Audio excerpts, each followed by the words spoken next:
ሰላም ሳምሪተይ ኣነ ድማ 140 ካሬ ኣለኒ ሳሎን መስ መደቀሲኡ ሓደ ክላስን ሽንት ቤትን ግቢኡን መሰረቲኡን 200,000 ይኣኽለኒ ዶ ተገዲስኪ መልስለይ ትብለነላ ዝሓፍተይ ማዕረ ኣቦብዬ ትልያ ዝዓረበሲ ከናደኸለኹ እንዲሁ ሓደ ግዜ ይመላለስ እሞ ትብለኒ ማለት እዩ ሓዚሲ ቢልክኒ ዘብል ነገርስ ከምዚያትዩ ማለት እዩ እና ሳሎን ምስ መደቀሲኡ እሞ ከዓ 140 ካሬ ዝርያ ምላሽ ማሕፀሪ ምስ ሽንት ቤቱ ምስ ሰርቪስስ 200,000 መሰረት ይኣኽለኒ ባይዘወይ ሰረት ማለት ከምዚ ትሪእዎ ዘለኹም ኮለን ጠጠው ኢሉስ ኩሉ ፊኒሽንጉ ናይ ታሕቲ ማሻታ ተገይሩ ሽንት ቤቱ ተኻዒቱ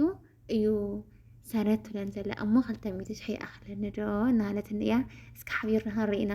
200,000 ከኣክል ይኣክልን 200,000 ላይ እንታይ የግዝአና ኣብ ምንታይ ደረጃ ይበፅሐና ንዝብል እግረ መንገድኹም ደግሞ ትፈልጥዎ ኢኹም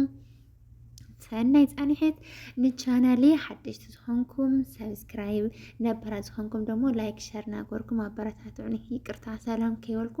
ስቂለ ሕርብ ኢላኣቴ እዛ ኮሜንት ስለዘግረመትኒ ማለት እዩ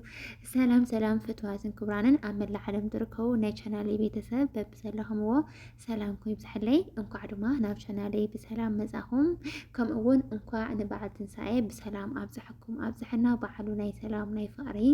ይግበረልና ማለት እዩ ክብራት ኣሕዋተይ ኣሜን ናልኪ ብወገነይ ንስኻትኩም እውን ሰናይ ተመኒትኩም ኣብ ኮሜንት ጻሓፉ ማለት እዩ እና ያው ታ ኮሜንት ብዛ ኮሜንት መሰረት እየ መፅኣ እና ዛ ኮሜንት እውን አንቢበያ እየ ንስኻትኩም እውን አንቢብኩማ ትኾን ተስፋ ይገብር ኣጠቃላይ ክልተ ክላስ ሳሎንና መደቀሲ ካብኡ ክሽነ ሰርቪስ ሽንት ቤት እና ሙሉእ ግቢ 140 ካሬ እያ ዝብለት 140 ካሬ እዚኣ ትሪእዋ ዘለኹም ቦታ እያ 10 ብ14 ማለት እዩ እና 200,000 ሕፅር ብዝበለ ይኣክል እዩ ኣይኣክልን ዝብል ቃል ካብ ኣፌ ኣይትወፅን እያ ግን ኣብዚ ሕዚ ግዜ እንታይ እዩ ዘድልን ገዛ መስርሒ ኣብ ምንታይ ይውዕላተን 200,000 ሓቢርና ንርአዮ ማለት እዩ እሺ ብመጀመርያ ሄልኩም ክትሰርሑ ተኮይንኩም ገዛ ማለት እዩ መጀመርያ ይኳዓት ቅድሚ ምኳዓቱ ደግሞ ተኳዒቱ እምኒ የድሊ መንደቂ ተኳዒቱ ብረት የድሊ ተኳዒቱ ሕፃን ፀፀር የድሊ እምኒ ተገዚኡኹም ብዘይ ሕፃን ፀፀር ናይ ስራሕን ሕፃን ፀፀር እንተምፃእኹም ብዘይ ብረትን ስሚንቶ ናይ ስራሕን ስለዚ መጀመርያ ማተርያል ተቅርቡ ቅድሚ ሰራሕተኛ እንትንዋልኩም ሕፃን ፀፀር ንምግዛእ ሕዚ ሰራሕተኛ መውፃእና የድልን እንተነኣሰ 140 ካሬ ንክትሰርሑ ብውሕዱ ቢያንስ ሾርት ጫማ ዝበሃል ኣሎ ሾርት ጫማ እዩ ማለት ዛቢ ዲዚኣ ትወድኣ እሞ ኣብ ዝኾነ ሰዓት ኣላ ሾርት ጫማ ናይ ጎረቤተይ ከሪአኩም እየ ማለት እዩ ሾርት ጫማ ኮነ ክትበፅሑ ሲ ሓደ ቢያጆ ፀፀር ሓደ ቢያጆ ሕፃን ናይ ግድን የድልየኩም ማለት እዩ ግድን ሰራሕተኛ ክነደሊ እንኳን ከነምፅኳ ኣየብለኩምን እዚ ናይ ግድን ኢኹም ትገዝኡ ማለት እዩ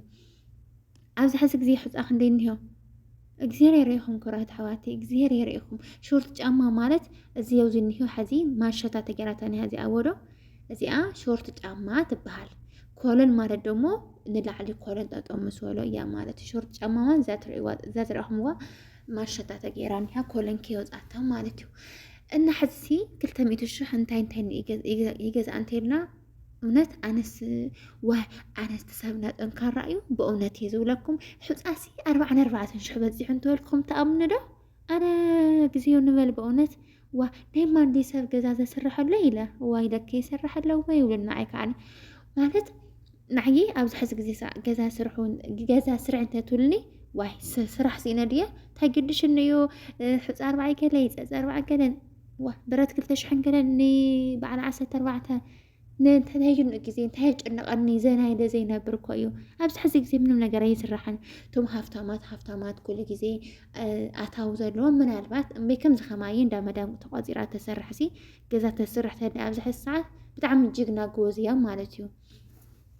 እና ሕፃ ኣብዚ ሕዚ ግዜ 44,000 እዩ ክውስኽ ቀንስ ይኽእል ግን ብዛ ናይ ሎማዓንቲ ሕሳብ እዩ ዝነግረኩም ኣለኹ ፀፀር እውን ከምኡ ተመሳሳሊ ማለት እዩ ስለዚ ፀፀርና ሕፃ ቢያንስ ሓንቲ ኮለን ጠጠው ንምባል ሙሉእ ማሻታ ሓንቲ ሕፃ ሓንቲ ፀፀር ኣይተኣክልንዋ ክልተ ሕፃና ክልተ ፀፀር እዩ ብሙሉእ ሽንት ቤቱ ብሙሉእ ሴፍ ታንከር ኩዒትኪ ኮለን ጠጠው ቢልኪ መረኡ ግዙዕ ማሸታ ንክትገብሪ ክልተ ቢያጆ ፀፀር ክልተ ቢያጆ ሕፃን ኣይግድን ማለት እዩ بياجو مالت زعباي سينوتراك مالتي لذي دحن بوح دحن تحنتك حسبلك إياه حزقان نتزر بيانس اسكا 85 اسكا 88 بخبابي نازل ليوان ግን ብተኸባቢ ክንስኽደሞ ሕሳብ እዩ ማለት እዩ 88 ሽሕ እሺ ካብኡ ከዓ ሕፃን ነፃፀር ተወሪድኩም እምኒ ናይ ግድን እዩ እምኒ ሳረት እንተኸሰረቶ ናይ ግድን እዩ ብውሕዱ ከም ቦቱ እዩ ዋይ ልዕለ ቢልካ ዝንደቀሎ ትሕተ ቢልካ ዝንደቀሎ ሜዳ ተኮይኑ ብተሓደ ሜዳ ብተሓደ ደግሞ ውፅእቱ ዘለ ተኮይኑ ማዕረ ንኽትገብርሲ እምኒ ክውደቕካ ይኽእል እና ብቻ ደሓነይ ብሓሙሽተ ቢያጆ ክሕዞ ንዓይ ሕዚ 11 ወዲ እንወዶ نعقدكم عسرة كودكم يخال حمشت كودكم يخال ثلاثة كودكم يخال جند حم بحمشت كحزو بتي صبو يعني زي ود صبو أنا لو مالتي نعي كواس ميرات وهاي ساعة ست حري ودي إني نلبس مشتو كتك فحري خال لعل ذلك خوني خال كافت مريت تسيب يعني سني 5 سنتيمتر لعل كل اللو ماي من تان كينه أو ماي كياتهم أنت برين بهندأ مالتيو سلزي كم تري والهم زي حزك هافت مريس نشتري العلي لأنهم برميدا يوم ميدا كمهار حمش تبيعجو كرنا نحزمو بوحد عسران شح نبيعجو بعدنا مالتي تزي وسيخو كومينيرو عسران شح أنا كوس كأنه سيرا هم كوس خيزر اللخو تزي وسيخو بعسران شح حمش تبيعجو 100 شح مسألة حمش تبيعجو 100 شح أمنتو خينو 85 اسكا 88 اسكا 19 حزرو 19 هيدنا نحزو أتقرنا حز أحد بيعجو كلتا 100 شحسي أمتى تودي عنها أو أبز أزرنا حزة حنت بياجو إنها دوم أو أمني إذا أتنون حزة أزر أمني إذا أنا ولا مبر رعون زي كبصح خالد حزة أنا تزرج الراش هي أكلني لكم يا كلتا حزة كلتا تزاري زار لي جن إندوفتن كلتا 100 شحس أمتى كبصح حن مباليو مالتي لازم حتصر بزلسي أي أكلن كلتا 100 شحسي أي أكلن مالتي أنا تجري ما يكون يهو جرامي زلنا لا እና ኩል ነገር እስካቢሩ ህልተሚት ሽፈቅ አይሆ ገና ربع በጽحنا ካሚትስ 10% ከይበጽحنا ኣብዚ ኣመጽሕና ሾርት ጫማ ነዚ ኮለን ጠጠው ንኸተብል ንኸሰረቱ ማለት እዩ ቢያንስ ካብቴ ሰዓት ካብ 100 እስከ 128 ናይ 8 حزميت ኩንታል ተወዲኩም ብማእኸላይ ክወሰቅ ኣነሰ ይኽእልዋ ከመሰራሕኩም 100 ኩንታል ደሞ ብኸባቢኩም ኣባዝሕዎ እዚ ብረት ደሞ ቢያንስ اسكاب كلتا 100 شح كودكم يخل حفش هوسك اخلتا 100 شحس بصير زي حساب نقاريو مالتي كبرت حفتي جن نعم نتحزي بمسكرة مكبابس حوز اخن دينيرو 20 كلتان 20 ثلاثة دينيرو بخبابين حز عز في اخوينيو 4 3 4 5 عز في اخوينيو حزن ابنت ابز خرمت جزي نحرز انس كوينو بوتات ليك جزي اخي تقمط ايو أم بين نبيع جربا عن قالن هيكا حس أبغزا بتعمي خبيت سمينتو إكزافير يمسكن سمينتو إكزافير يمسكن قنجو أيو إتزخبر زالو ناي سراحتنيا ناي حس أزار أيو إكزاري لكم مسي حس أنا أزار نايوش تعد أيو نولا أي خبرني الناس تزناقينا كرم بيتقن السخافيرو مالتشو برات سمارحان بدولار يزقزا كابدك إيزو المز خندايك على السخافير وإيز مز نسو جن كرم بيت يحيش اتحس أجن كاوش تعدي اسمه تصوره كن كبار مخنيات ولا يوم بينزل يلنا بينزل دمو